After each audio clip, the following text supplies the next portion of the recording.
Sought information for a living. That is to say that ever since he returned from Korea, after having served with the armed forces, he had been working as a private investigator in Montreal.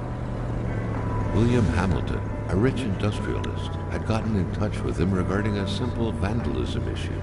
Nothing to write home about. Not worth hiring a private eye either, just so he can drive for hours on rough roads.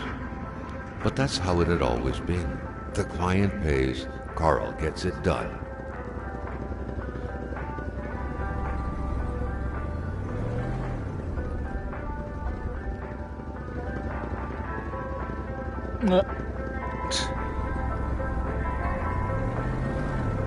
They had set up to meet at the general store, his client's business. Well, actually, the entire village had William Hamilton's name written all over it.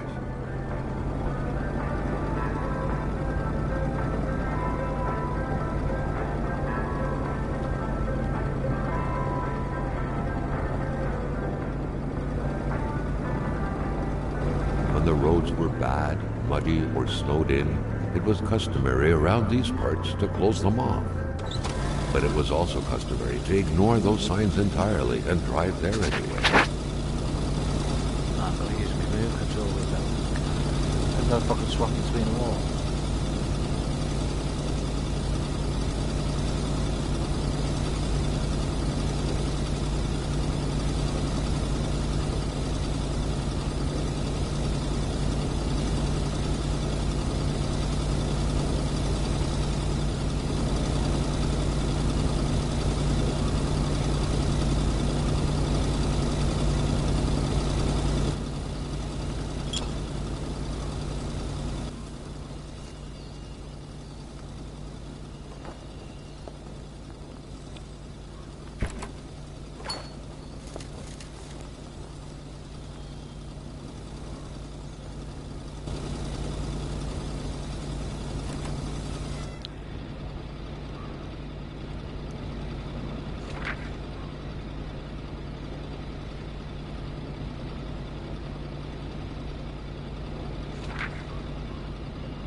Was meeting his client in a store near this area. He was on the right track.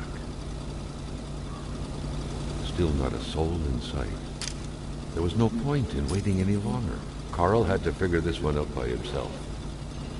Hamilton is waiting for Carl in the general store. It was time for him to get down to business. Hamilton never mentioned a road-blocking barrier.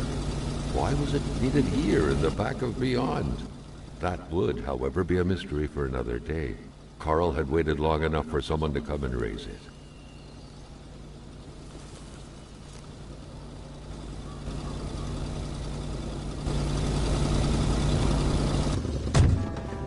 William Hamilton enjoyed a lavish country house built in the very heart of the northern forests. How am I supposed to fucking steer like? Here.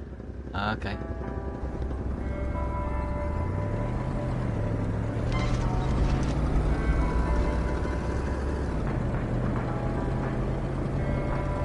The local populace was divided when it came to the affluent man. Some saw a wealthy philanthropist dedicated to improving the region's economy.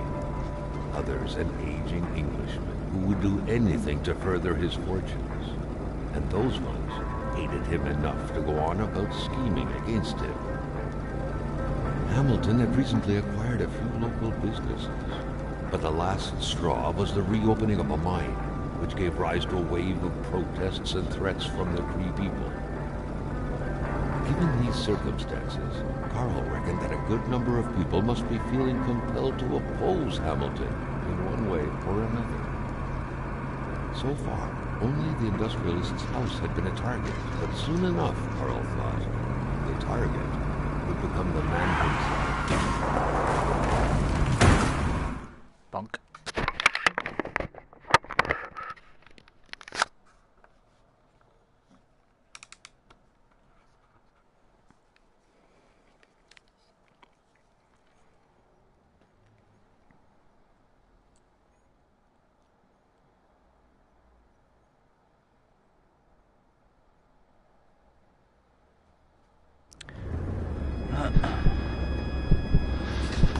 Carl needed to get out of there. The cold and the pain required urgent care.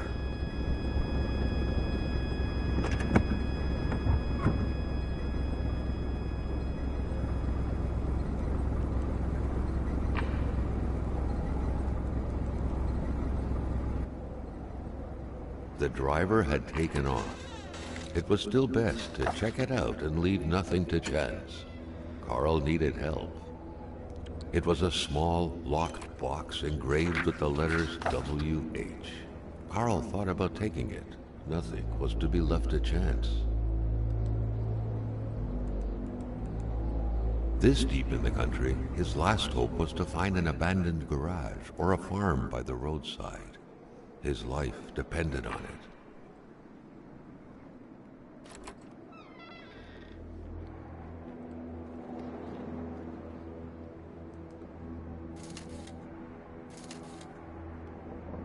Even better than he had hoped.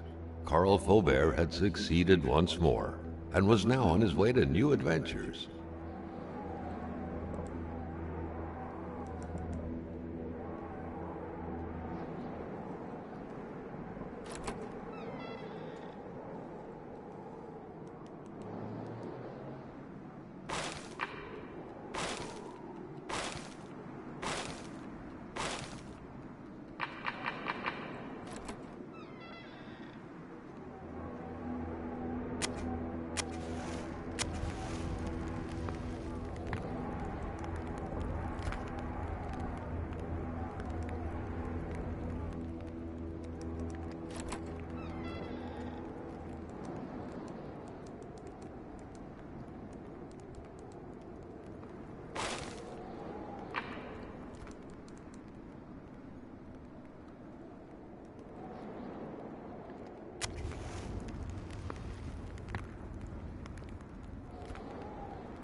Sure to give me a first aid kit before.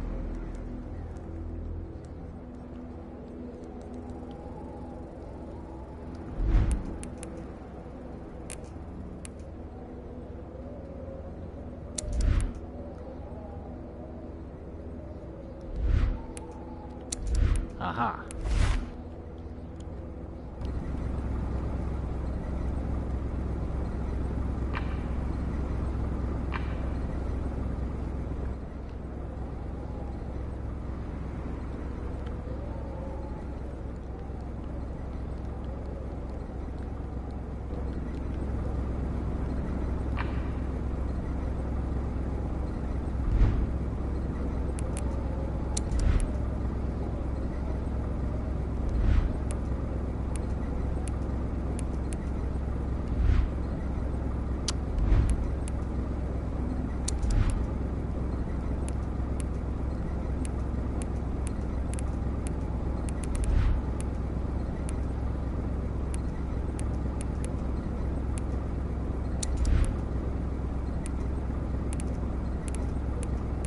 Wow, what the hell?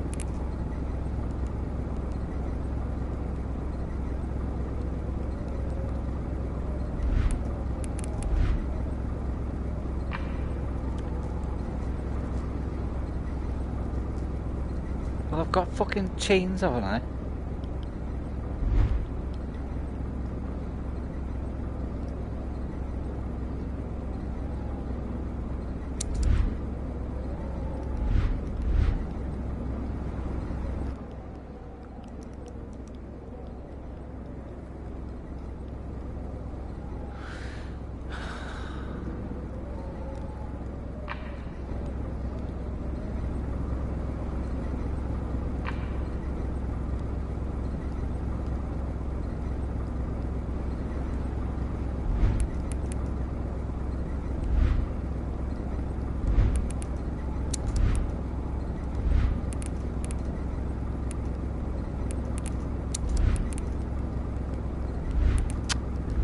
See?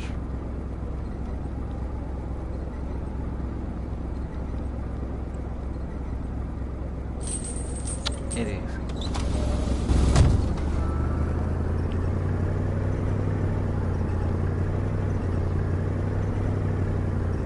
Can't see him. See.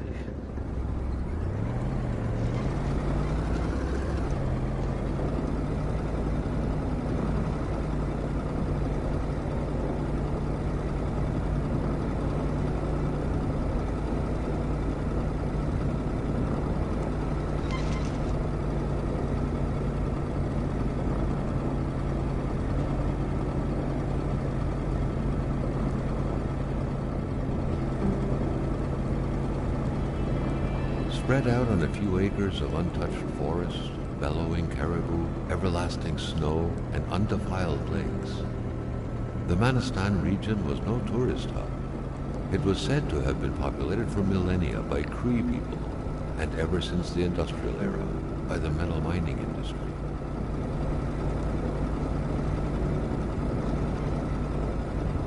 The truck was running on fumes. Good thing that the general store was close by.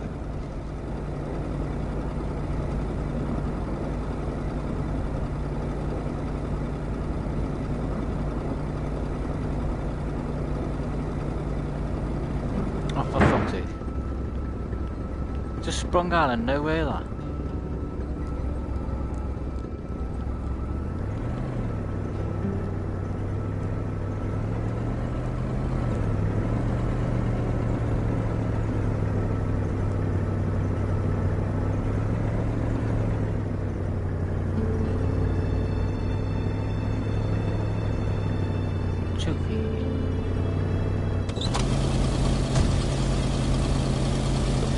Surrender their divine nectar. Oh, well, you know. In all likelihood, they had to be switched on from inside the store. A milkman had to drive by every week to fill the bottles. The fresh milk indicated a recent visit.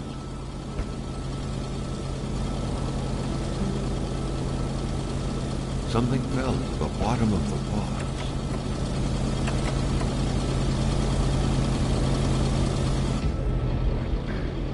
Carl had no trouble recognizing his employer. He had been killed. There was no need to be a detective to figure that out. But only a detective could have noticed that the killer had to have been very close, that the fatal blow had been given before the victim even realized.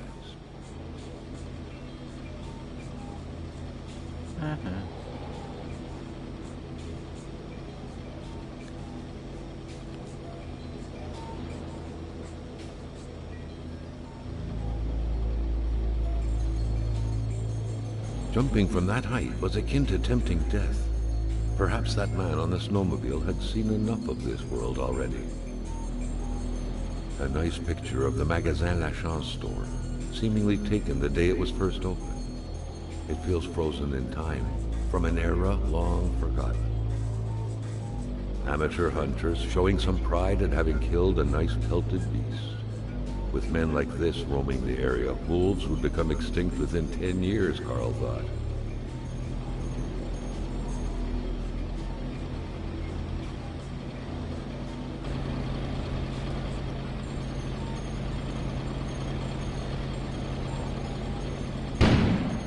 An explosion suddenly occurred outside.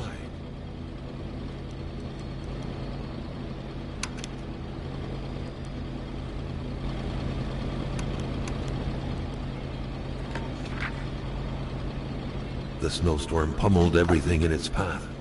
Carl was not surprised when he heard no tone. Carl knew that Gilles Lachance was in charge of the general store. That made him one of Hamilton's employees.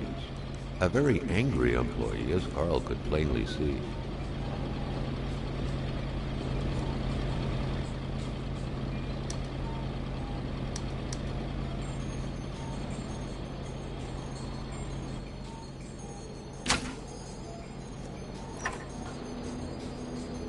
The note explained that the garage and the store couldn't be supplied with electricity at the same time.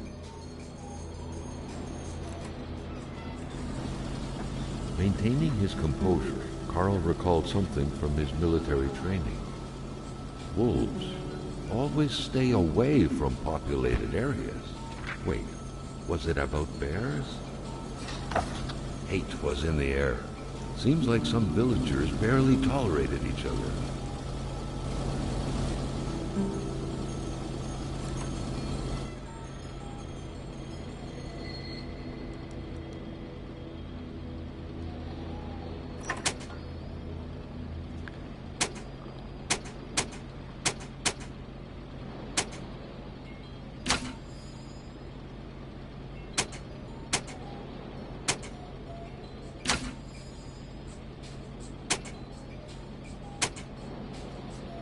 Can't fucking read it. The note explained that the garage and the store couldn't be supplied with electricity at the same time.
A radiator without power is as good as a wood stove without logs.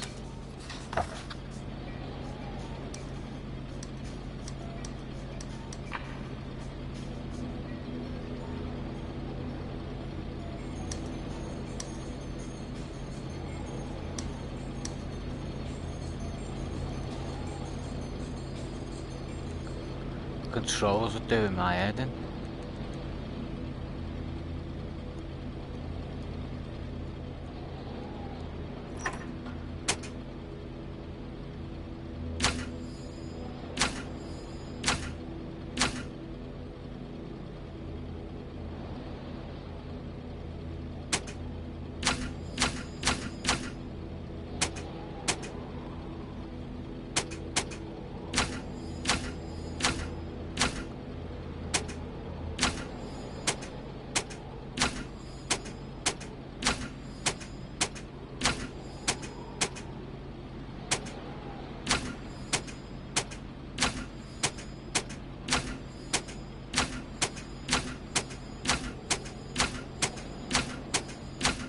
Okay, don't know.